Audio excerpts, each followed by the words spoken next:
हमारे शास्त्रों और पुराणों में यह बात बार बार स्पष्ट रूप से कही गई है कि कलयुग में यदि कोई देवता अपने भक्तों के सबसे निकट है तो वे श्री हनुमान जी हैं। कारण यह है कि हनुमान जी चिरंजीवी हैं और चिरंजीवी होने का अर्थ केवल इतना नहीं कि वे आज भी इस धरती पर विद्यमान हैं, बल्कि इसका अर्थ यह भी है कि वे आज भी अपने भक्तों के दुख और पीड़ा को उसी करुणा से देखते हैं जैसे त्रेता युग में देखा करते थे। हनुमान जी ऐसे देव हैं जिन्हें अपने भक्त का कष्ट सहन नहीं होता। भक्त की आंखों में आंसू आते ही संकट मोचन पहले पहुंच जाते हैं। लेकिन प्रश्न उठता है, हनुमान जी तक पहुंचा कैसे जाए? शास्त्र बताते हैं कि इसके लिए न तो कोई कठोर तपस्या आवश्यक है, न भारी नियम बंधन और न ही किसी प्रकार का दिखावा। केवल एक सरल और सशक्त मार्ग है श्री हनुमान चालीसा। जो व्यक्ति सच्चे हृदय से श्रद्धा और विश्वास के साथ प्रतिदिन हनुमान चालीसा का पाठ करता है, उसके जीवन में धीरे धीरे कुछ विशेष परिवर्तन होने लगते हैं। बाहर से देखने पर वे घटनाएं चमत्कार जैसी लग सकती हैं, लेकिन वास्तव में वह भीतर की चेतना की यात्रा होती है। सबसे पहली अनुभूति यह होती है कि साधक को यह महसूस होने लगता है कि वह अकेला नहीं है। कोई अदृश्य शक्ति उसके साथ है, उसकी रक्षा कर रही है। इस अनुभूति को शब्दों में व्यक्त करना कठिन है। इसे वही जान सकता है जो नियमित रूप से पाठ करता है।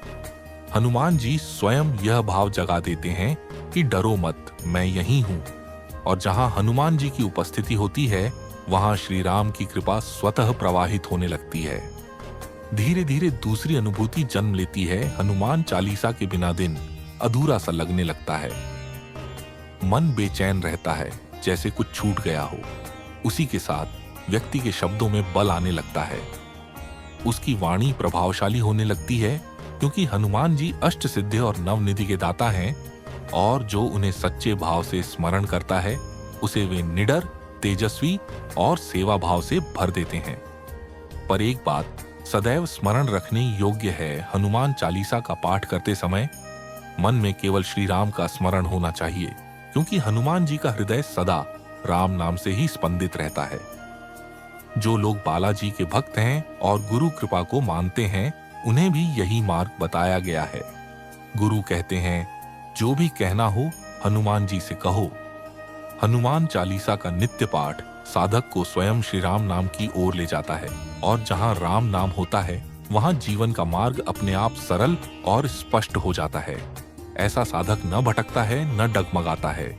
जैसे जैसे साधक इस पथ पर आगे बढ़ता है, उसका झुकाव धीरे धीरे संसार से हटकर आध्यात्म की ओर होने लगता है।